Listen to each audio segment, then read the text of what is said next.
Guy Poran est avec nous, capitaine de réserve de l'armée israélienne, ancien pilote d'hélicoptère. Merci d'être avec nous, capitaine Poran.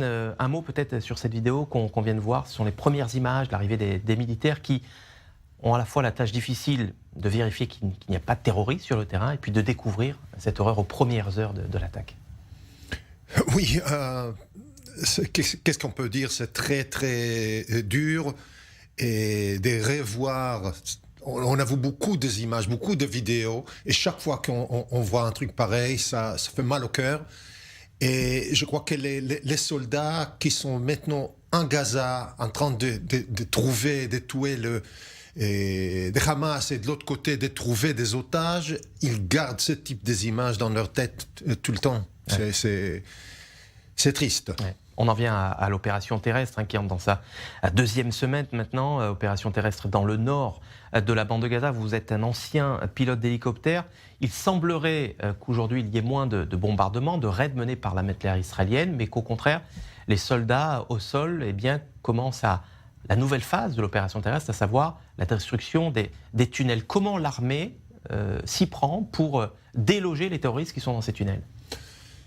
C'est vrai qu'il y en a effectivement moins de bombardements sur le terrain large et en gros, mais ils participent toujours, la force aérienne, de bombardements à côté des régions là où les forces... En couverture. En couverture. Et les tunnels, c'est vrai que c'est quelque chose qui est... Dès que les renseignements existent sur l'endroit où sont les tunnels, ça revient plus simple. Il y a des techniques, et on a vu ça plusieurs fois, que les soldats attendent les Hamas de sortir de ces tunnels. Mais le grand problème, c'est justement d'avoir les renseignements sur tous les endroits, parce qu'il y en a beaucoup de tunnels partout. Sans compter qu'il y a les otages dans ces tunnels, visiblement. Exactement. Alors, il faut être super prudent. On ne peut pas juste attaquer comme ça et envoyer. Il faut être de l'un côté vérifier dans la mesure que c'est possible que c'est pas de tunnel là où ils gardent les otages. C'est une tâche super compliquée et on espère que ça va marcher relativement bien. Oui. Alors j'aimerais vous interroger sur les méthodes de combat dans un des endroits les plus denses au monde, qui est la bande de Gaza, de maison en maison, et l'armée israélienne visiblement utilise des images de synthèse pour simuler et pour aider les soldats justement à simuler ce type de combat. Absolument, et ça c'est quelque chose qu'on n'a jamais vu auparavant dans n'importe quelle guerre, je pense, dans le monde. C'est de capacité de voir, pas seulement de simuler pour les soldats avant d'entrer dans une certaine région, avoir des possibilités de simuler l'endroit et chaque bâtiment, etc. Mais ce système est mis en jour en temps réel. Ça veut dire que chaque fois qu'il y a quelque chose qui change dans le terrain, ce système de simulation, d'image de synthèse, se met en jour en temps réel. Et ça, c'est quelque chose, l'importance d'avoir surtout les soldats qui ne sont pas très entraînés et dans les régions super denses comme ça, d'avoir des possibilités de quelques minutes ou quelques heures avant d'entrer, pouvoir simuler l'endroit, c'est très important et ça ajoute beaucoup de pouvoir. Ouais. Pour l'instant, l'armée n'opère que dans le nord de la bande de Gaza. Est-ce que c'est provisoire? Est-ce qu'à un moment donné, après avoir parcellisé, si j'ose dire, l'enclave palestinienne, Tsahal va agir aussi, va opérer dans le sud de la bande de Gaza?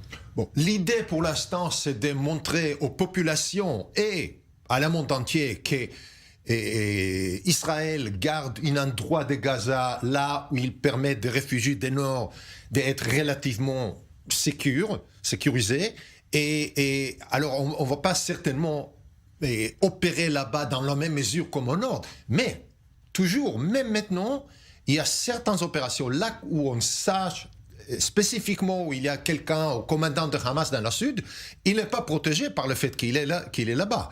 Mais l'opération dans le sud sera beaucoup plus ponctuelle, beaucoup plus précise, pour pouvoir montrer à la monde entier qu'il y a des régions. On a promis les réfugiés du Nord qui partis de leur maison, qui seront relativement sécurs dans le sud, et c'est le but d'Israël de garder ça.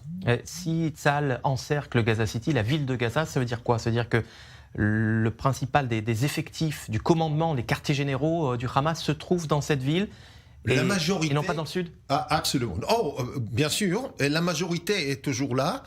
Et maintenant, comme toute la ville de Gaza, bon, la ville de Gaza est grand, ça veut dire qu'il peut continuer de rester dedans, mais le fait qu'il ne peut pas sortir et il ne peut pas faire entrer des mesures, des armes, etc., dans la ville de Gaza, est une partie importante de la stratégie des guerres à ce moment. Ouais.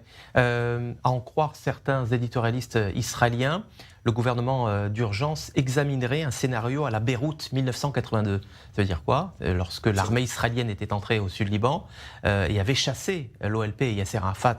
Pas seulement à sud, à Beyrouth. De la capitale libanaise, absolument. Ça a commencé par le sud du Liban, l'opération Paix en Galilée. Est-ce qu'on peut s'imaginer un scénario à l'identique pour la direction du Hamas, à savoir chasser Sinwar et son équipe en échange d'un retrait israélien et en échange évidemment des otages qui seraient libérés? Bon, j'étais à Beyrouth à l'année 82 avec mon hélicoptère. J'ai vu les gens des leaders palestiniens qui partent. Je ne pense pas que c'est tout à fait symétrique, c'est pas la même situation, mais si jamais il y aura une possibilité, ça arrive à ça, que les gens de Hamas vont être d'accord de partir, et ça veut dire quoi? Ça veut pour dire avoir la vie sauve. Pour avoir la vie sauve. Oui, la vie sauvée et certains cessez-feu, c'est quelque chose qui, à mon avis, est très désirable par Israël, s'ils vont vraiment partir. Mais, à mon avis, on est loin de ça déjà. On n'est pas encore là. Ouais. Même si parfois les dirigeants du Hamas sont plus dangereux à l'étranger qu'ils ne le sont dans la bande de Gaza. On a bien vu qui a planifié depuis la Turquie ou depuis le Liban ou depuis le Qatar d'ailleurs les attaques du 7 octobre dernier. Merci, capitaine de réserve Guy Porano.